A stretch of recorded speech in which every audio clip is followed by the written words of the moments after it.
So hello everybody. So for the ones that were not here last year, you might not know me yet. So Brian knows me.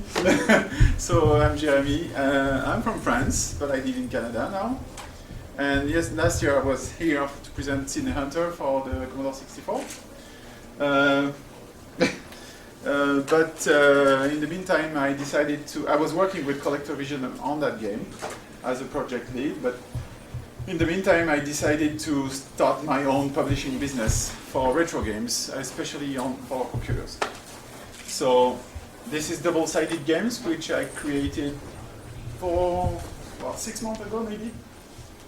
And I was supposed to talk today about only one game, because when I booked my table and the presentation, I had only one game in the pipe. But between that, 2 other games came, and there's a 4th one coming up also too. But the 4th one is not signed properly yet, so I won't talk about it today. But today I will talk about L'Abbaye des Morts, which was the purpose of that talk. We'll say it again. Oh, okay. And I will talk also about 2 other games then. So, tu peux changer si tu veux. So, who are we? So, pas faute, hein, tu vois. Okay. Oh. Yeah, but it's losing the. Let me just check something. Yeah. There you go. Non, là, tu peux aller.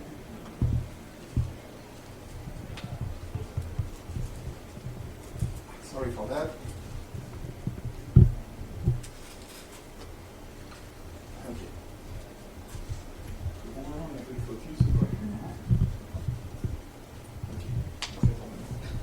All right, sorry for that. So, I live in Kingston now. I just moved in this summer.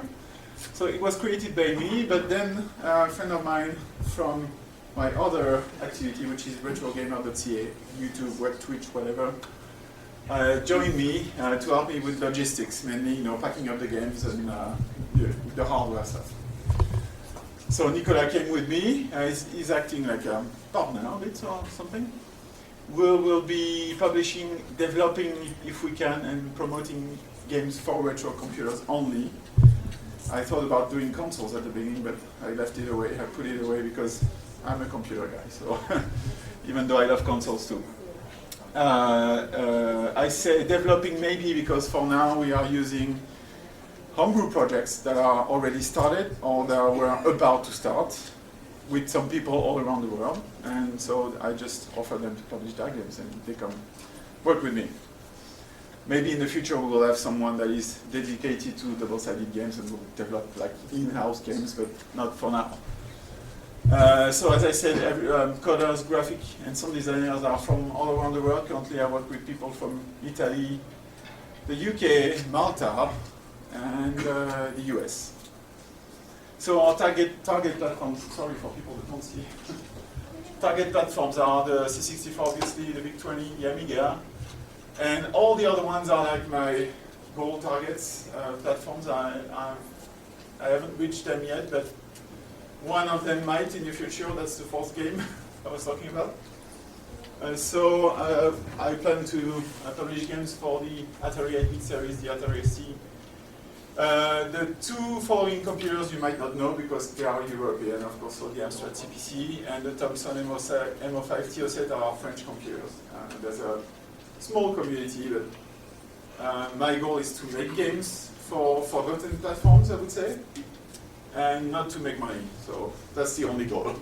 And the Apple II, of course, because I know there are a lot of people that are looking for that. So, L'Abbaye des Morts for the Commodore 64. So this is the one that is currently in the pre-order state. It's finished. The game is finished, I can tell you that now. It's been finished since last Tuesday. It's very fresh. The game that will be running here and that will be running on at my table will be the final release. So there shouldn't be any bugs anymore, but I hope you find one. It can help, but there shouldn't be. We went through it a lot of times and it's bug-free now, so It will be out in January. I'm not sure exactly when because it's only depending on my providers for the boxes, the manual, and everything. They are building everything right now, and they promised me I will get everything before Christmas, but I'm not sure. So, so it should be out in January on cartridge, floppy, and digital download at the same time. So the team behind the game, so me, of course. The developer is Antonio Savona, the guy next to me. He developed a few games for the C64. They are all very high-profile games. Small but high-profile. He's in Italy.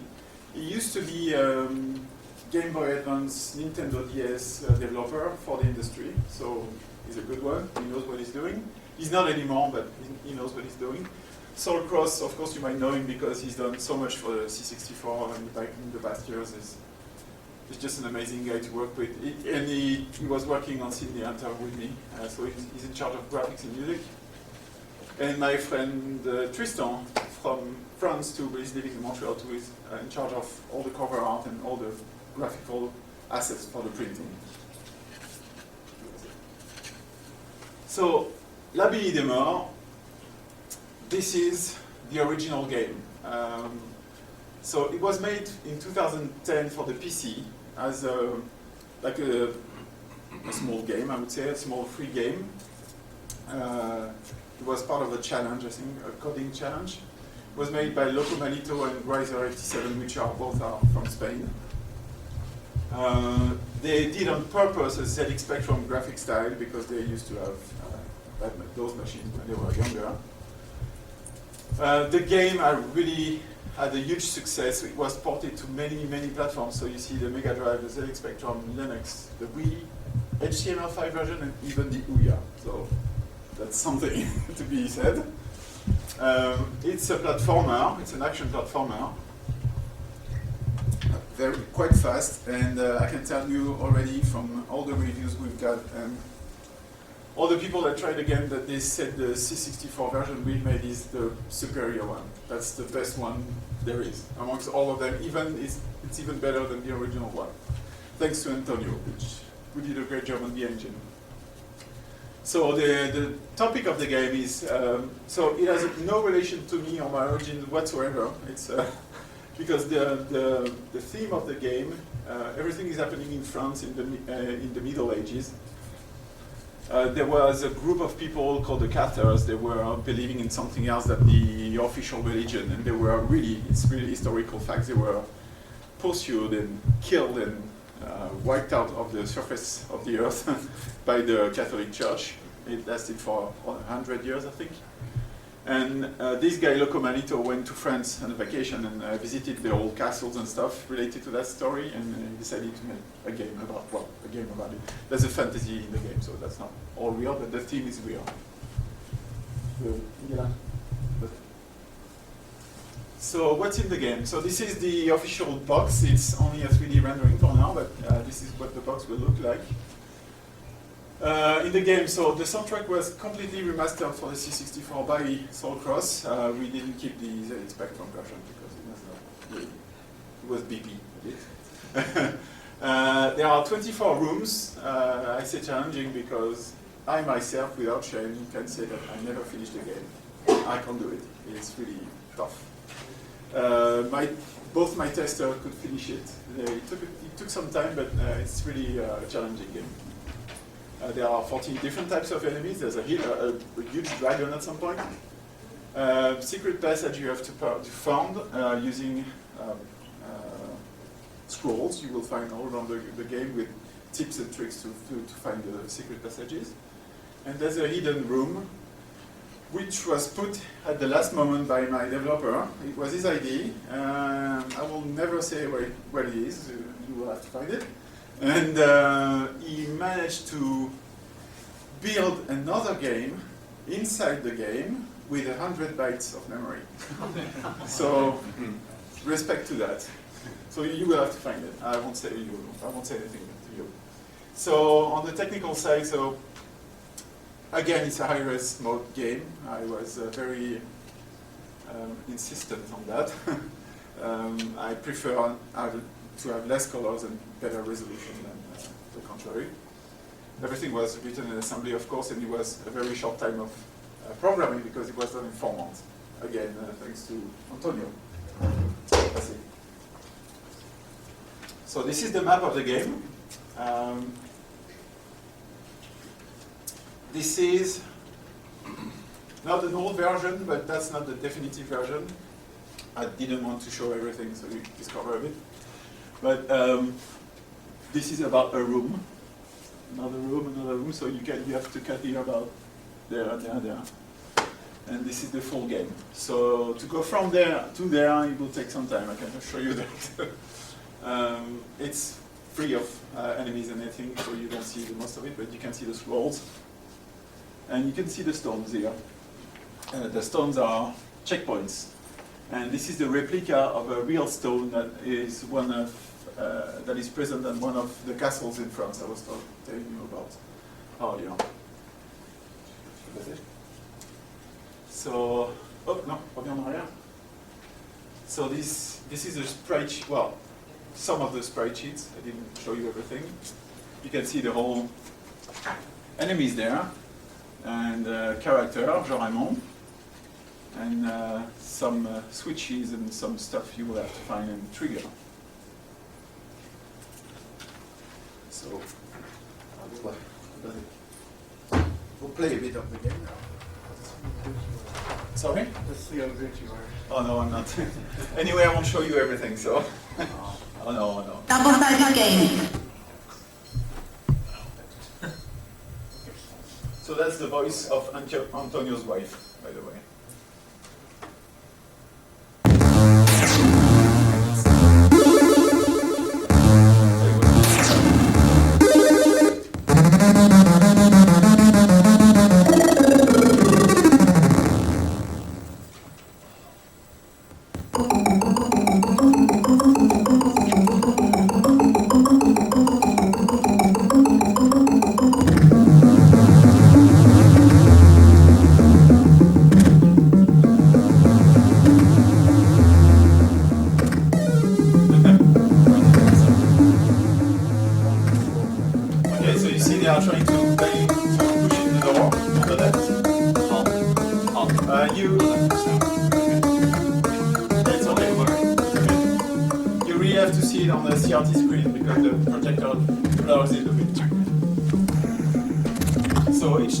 By a stone, you trigger it, and it's a respawn point when you die.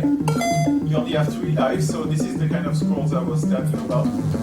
There are units for the game, so this door is closed, obviously.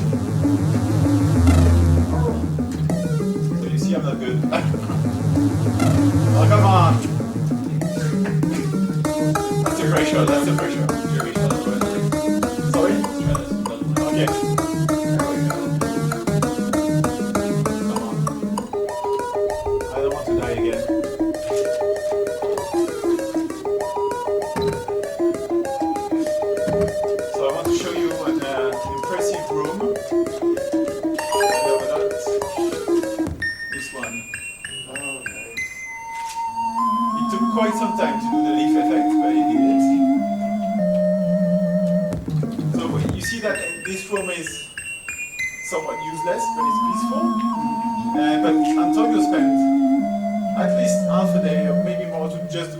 So.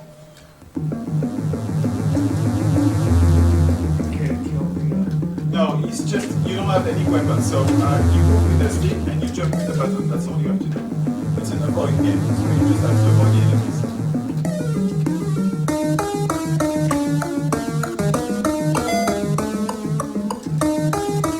And you have to gather up all these crosses. You have to find 12 crosses to end the game. Just like an add-on, 12 things in that one. Exactly.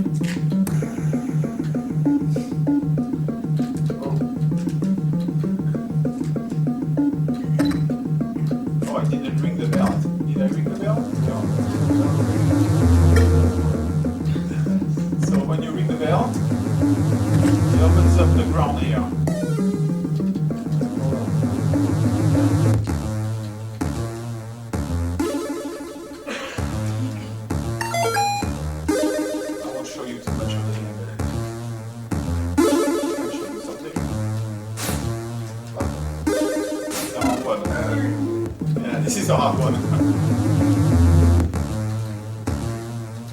I'll show you the nice effects of the flowers. Yes, okay. Oh man.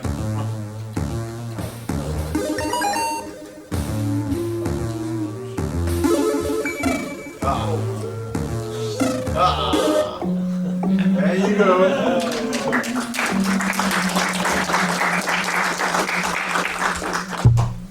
So this is the game. I won't show you more because you need to discover it, of course. I love the lightning effect. And this is again something that Antonio thought he would do. He didn't ask, he just did it and just sent it to us, and we were like, wow. So we kept it like this. Yeah, exactly. We kept it. Why did you do like this? Well, maybe for the camera. Just switch one. So this was L'Abbaye des Morts. I hope you like it for now. But you must come, you have to come to my table and try it on the CRT because the graphics are really sharp and beautiful. Okay, good, continue. So, second game. We'll go here, I'm not sure. So, Realms of Quest. So, long story short, I was on Twitter one day and I see one tweet about that game, and this looked amazing for a big 20 game, I mean. So I started to chat with the guy, and he explained to me a bit the game, etc. And then I told him, "Would you like to be published?" And he was already like about to be published with Cytronic, in fact, because Cytronic published the first 4 episodes of the game.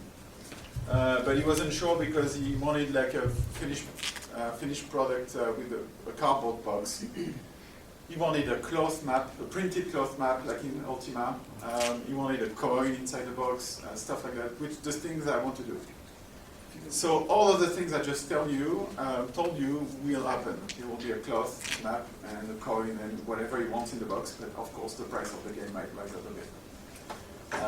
Because it's hard to come by, and when you buy in slow and low numbers, prices are going up very fast, of course.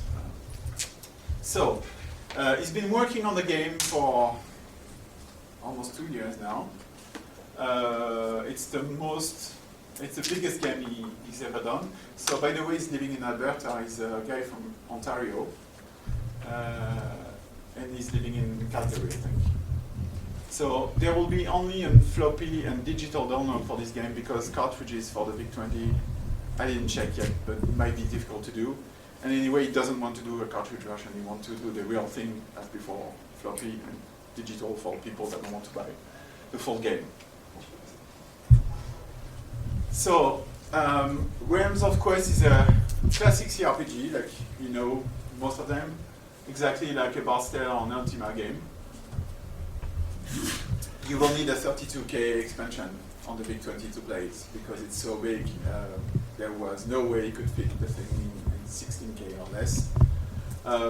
We talked about doing another lighter version, but that will remove too much, nice things that he did for the game. So we will stick with the 32K expansion.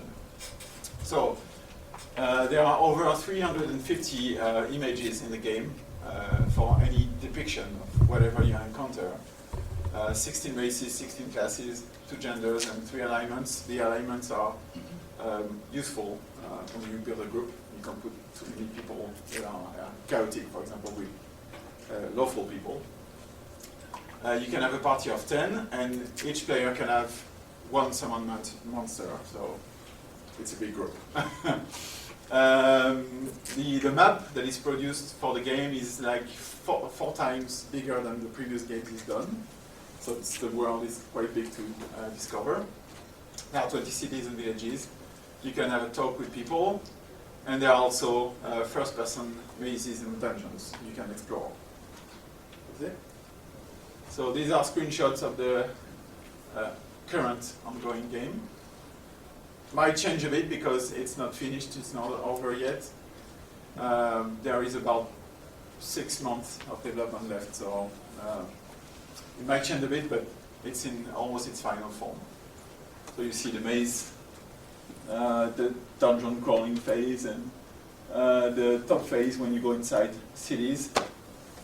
And when I will have it run on my table, you will see that when you go in the land, it's the same kind of view. These are the part of the portraits of the monsters he did. It's quite impressive for the Big 20, I find, because usually the games are really not that good. Another set. So this set is from yesterday morning. So this is fairly new. Well, he did them all already, but he redid them all because he found that they were not good enough. So he redid them all. This is the map of the world. We will have a more like graphically good-looking map for the cloth. Of course, it will be that one printed on the cloth. It will be sketched by an artist. And if you want to follow, so the best way to follow the development of the game is follow the developer himself. He's called Ghislain. This is his Twitter account. He posts everything on his Twitter account. He has a blog too, but the blog is not really updated anymore. So you might as well follow him on Twitter, and you will see he posts I think almost every day there's something new. So if you want to have the news, this is where you have to go. All right, third game. So this game has a bit of a story. So it will be a game for the Amiga, which what I wanted to do in the first place. It should be, yes, it should be available at the end of 2019. We are not sure yet because we started working on it 2 weeks ago. So it's very, very, very fresh. The images you will see are really ongoing work. They are pretty advanced already, but it's really not, you can't consider them as like final. Some things will change for sure.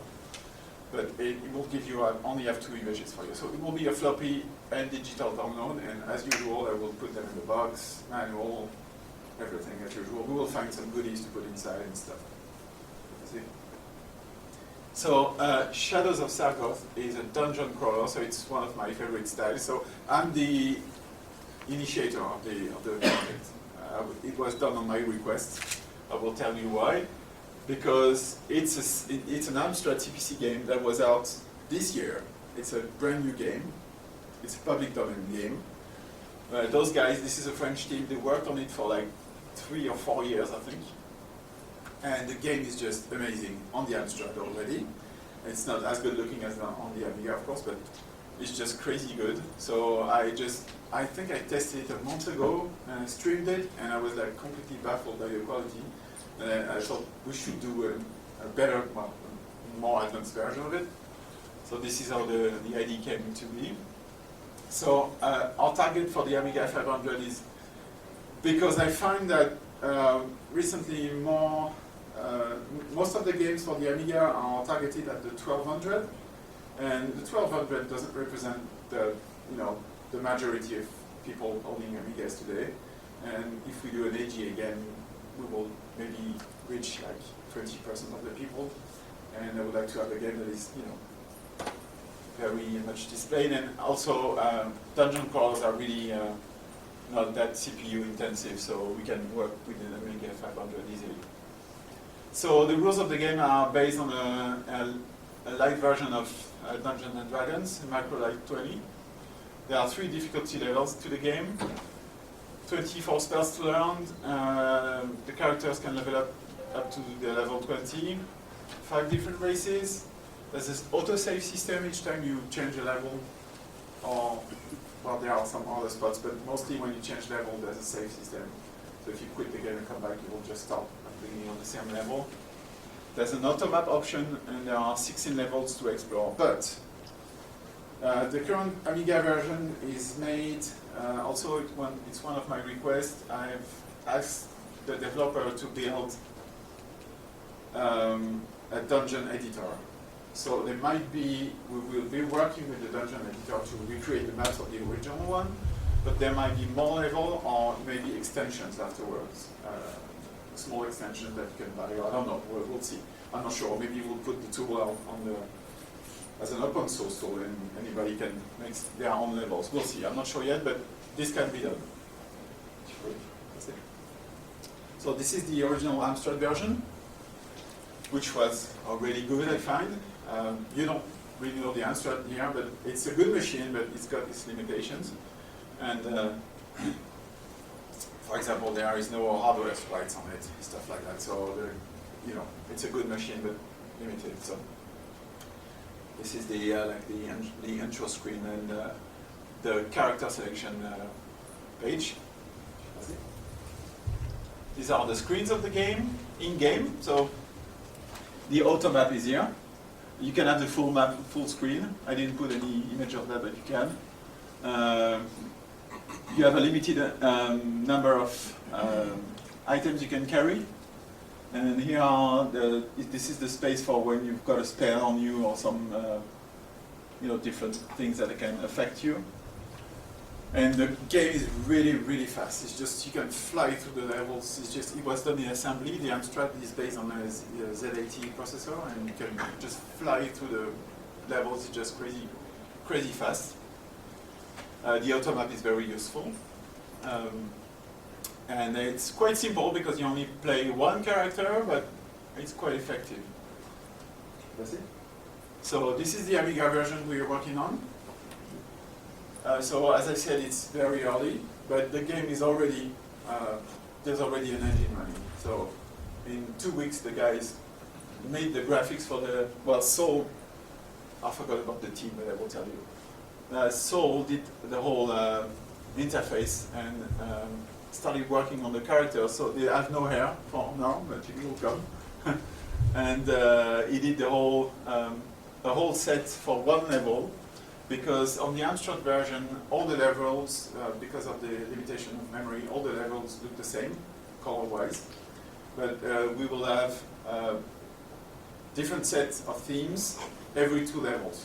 Because I don't want the game to look alike for the whole thing, and on the Amiga we can do it. And so this is the same system. We will replicate everything. The good thing is that since the original game is public domain, they gave all the sources. All their work is in manuals, in PDF manuals. We can find everything, the rules. We have the Z80 assembly code. We have everything. So we can replicate the exact same game, but we will make some tweaks in it to add more features, special to the Amiga. Is it PAL or NTSC? Oh, both. Both. I don't want to deal with just one. It's the same for all the games we are doing. So the team is Soul Cross again for graphics and sound, because he can do Amiga too. He's amazing. And for the coding, it's Colin Vela, which is it's the guy from Malta, and he's the one that just did the Barbarian Plus adaptation for the Amiga.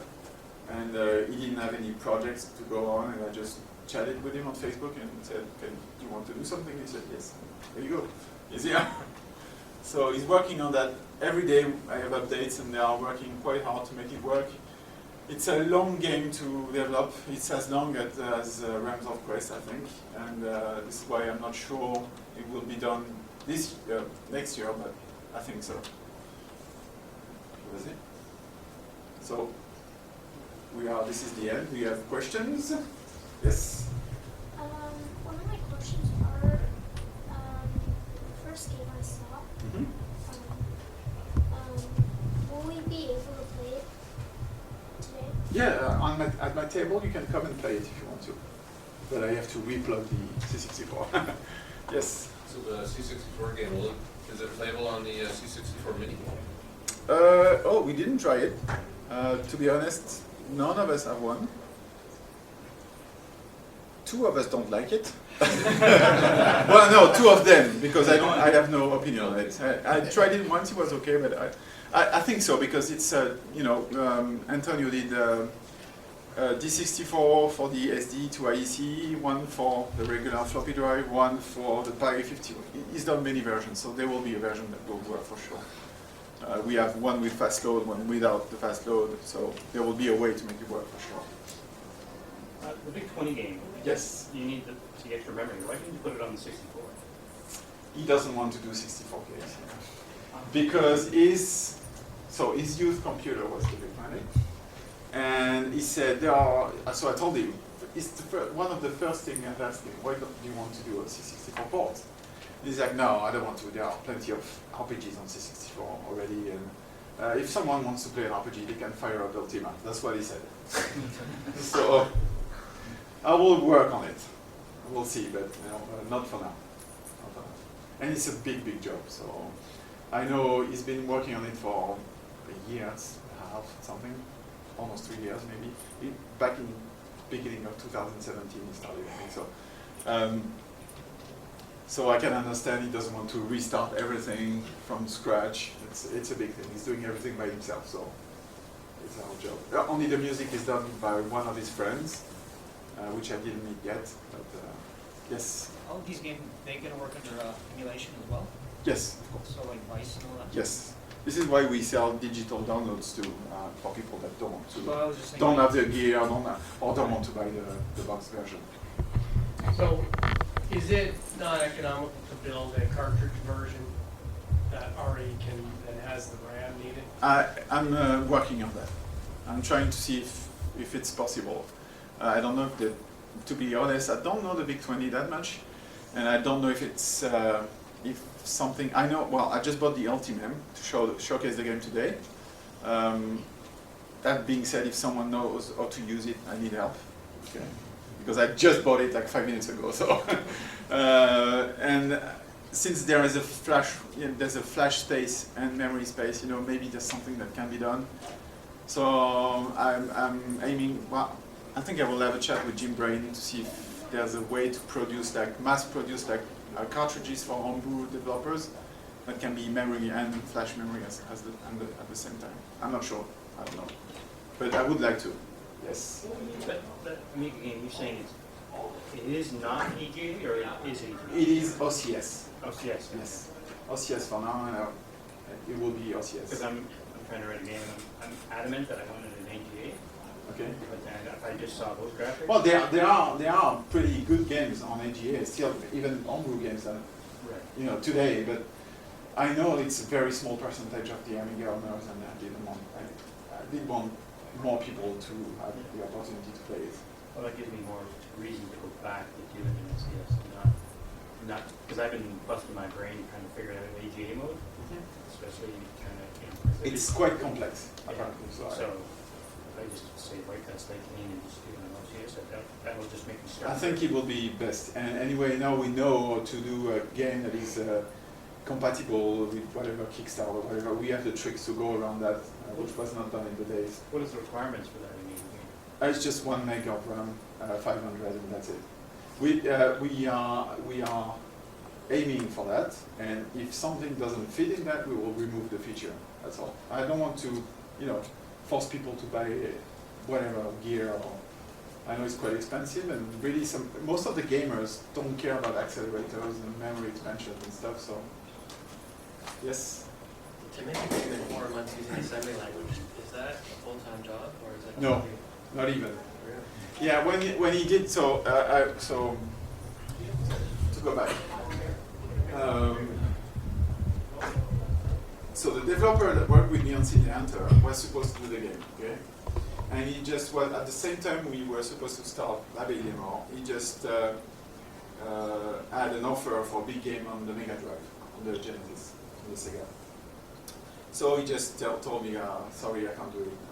I was a bit disappointed, of course, but he just told me, I know someone that can help you. So Antonio came in, and like 1 week after that, there was an engine running, and he's working full time. So what he told me is working whenever he can. He's working on the game, like when he has 10 minutes between meetings, or at lunchtime, or whenever he can in the subway, all the time.